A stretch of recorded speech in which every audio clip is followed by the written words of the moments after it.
इतना दिल गदगद है पूरे गांव का, बच्चा बच्चा का, बूढ़े का, सभी का। तो वो तो एक खुशी में इतने पागल हो रहे हैं कि बस कुछ कह ही नहीं सकते। बेरापटा पेटवाड़ भी एक गांव ऐसा है जिसकी मिट्टी ने ऐसा लाल जन्म दिया है, पैदा कराया है।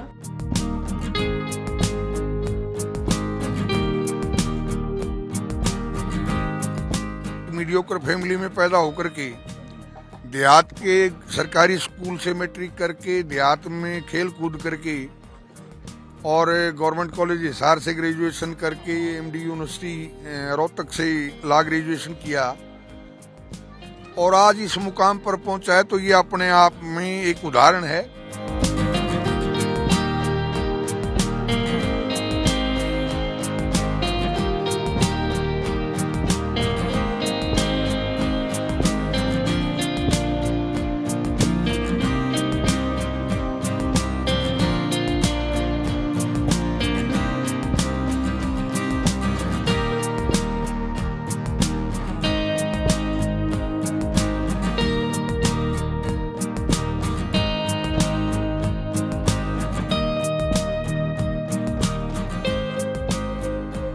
भारत गांवों में बसता है। जब गांव जागता है, जब गांव की खुशबू फैलती है, तो जस्टिस सूर्यकांत जैसे पैदा होते हैं गांव में। सूर्यकांत बचपन से ही लेबोरियस स्टूडेंट रहा वो अपने स्कूल लाइफ में, और जहां हम खड़े हैं इसी ग्राउंड में वो खेला है। साथ में वही बिल्डिंग है जिस बिल्डिंग की कमरे में फर्श पर बैठ करके सूर्यकांत ने जी ये बिल्कुल साथ में स्कूल बिल्डिंग है जिस बिल्डिंग के अंदर सूर्यकांत ने फर्श पर बैठ करके 10वीं की परीक्षा पास की।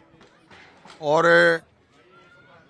बचपन में सूर्यकांत ने न केवल पढ़ाई में बल्कि उन्होंने खुद भी कहा है, और मैं भी बता रहा हूं आपको ये, कि उसने खेत में भी मेरे ताऊजी के काम में हाथ बटाया है। बचपन में जितना वो बटा सकता था, अनेकों बार खेत में छोटे मोटे काम में हेल्प करने के लिए वो ताऊजी के साथ, मेरी ताई जी के साथ, उनके साथ वो जाता रहा है इसको। और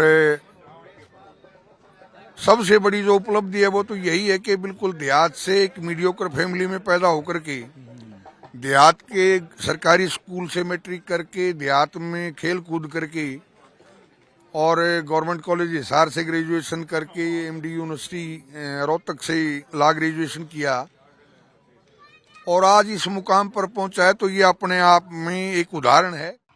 मेरे बेटियां और मेरे बेटे यहां पर मौजूद हैं। मैं इन होनहार बेटियों को देश की सेवा में अलग अलग पोजीशंस में देखना चाहता हूं। आप में से कुछ लोग अगर आर्मी में, एयरफोर्स में, नेवी में, कोस्ट गार्ड में अगर कहीं होंगी, तो आप में से कुछ लोग इंजीनियर और डॉक्टर होंगी, कुछ सिविल सर्विसेज में होंगी, और मुझे पूरा यकीन है आप में से कुछ बच्चे लॉ में भी जाएंगे, अच्छे अच्छे नेशनल लॉ स्कूल में पढ़ेंगे और पढ़ करके आप कुछ ऐसा करके दिखाएंगे, लोग ये बोलेंगे कि ये सूर्यकांत के गांव से आए हुए बच्चे हैं जिन्होंने इतना बड़ा मान और सम्मान कमाया है। मेरी गांव के भाइयों और बहनों से भी एक प्रार्थना है कि बच्चों को शिक्षा लेने से मत रोकें। जिस भी फील्ड में, जिस भी क्षेत्र में बच्चे पढ़ना चाहते हैं, मुझे पता है आपको आर्थिक कठिनाइयां हो सकती हैं, मुझे ये भी पता है कि माता पिता की अपेक्षा होती है कि बच्चा जल्दी से जल्दी अपने पैरों पर खड़ा हो और कमाई शुरू करे। पर आप एक बात आप पल्ले से गांठ बांध करके रख लेना कि सबसे बड़ी कमाई आपके बच्चों की शिक्षा का धन है।